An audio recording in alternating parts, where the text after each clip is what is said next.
So now I'm going to be talking about answers for quiz 6. So the first question is on which one is the most correct description, which is the third one, because infrastructural dimension is basically the intangible, invisible factors like communication, collaboration, information, and motivation.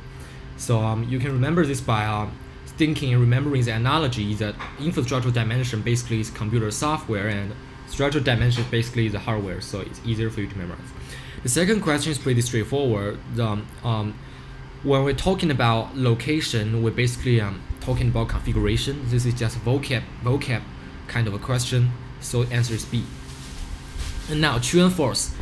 The answer is false because when you hold an excessive amount of inventory, you actually have less money, less cash to be able to innovate, and you also have decreased problem-solving capability since you are going to experience external cost. So since if you hold too much inventory, it's hard to have any chances to turn back and go back and fix problems. So definitely both holding too much inventory both affects in terms of the innovation and problem-solving capability. The fourth question, what is the least correct description of a push inventory strategy? The answer is A, because make-to-order system is basically a characteristic of what we say as a pull strategy. So, and other three are basically characteristics of the pull strategy, while you have information flow downstream, while you're holding too much inventories, excessive inventory, and there's physical product flow downstream as well. And this question 5 is pretty easy. Yes, which one represents the most intensive coordination? So basically the answer is D, because there's both material flow, there's both information flow, and there's broad communication between there's interconnection between intercommunication between all three participants in the supply chain. And question 6, what is the least relevant to inventory? It is perception. It doesn't make any sense right here because inventory doesn't link to customer loyalty, doesn't link to anything about reputation. However, it does link to cost because it increases your cost when you buy too much inventories. We hold too much inventories, and it affects your innovation, as I mentioned in the previous question, and it also decreases the problem-solving capability.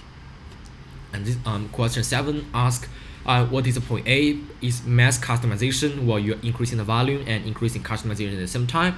We're going to be talking about the strategy in the next lecture, which is a post-problem. The last question is also very simple. What is the possible cause of a mismatch between supply and demand? Answer is stable demand. Doesn't make sense here. If there's a stable demand, why is there a mismatch? And the second reason is pretty important. Inability to develop new products valued by customer at the right time. This is pretty good reason for you guys to keep in mind. Sometimes even if you have predicted the correct demand, but if you don't publish the product at the right time, that is during the time which customers value the product, you're not going to get pretty much any revenue as well. And technological changes do affect, and competition definitely as well. If you refer to the McDonald's example, I've talked about that KFC, Burger King, and McDonald's may have demand higher than supply, but for a small fast food business, it may be the opposite around. So if you remember this example, you can see competition does affect the mismatch, especially when there are popular companies gaining like 80-90% of the market shares. And in this circumstance, in this scenario, highly possible for you to experience this kind of a mismatch when the supply is higher than demand. So these are the answer to these 8 questions. Please check the answer accordingly, and I'll see you in lecture 7.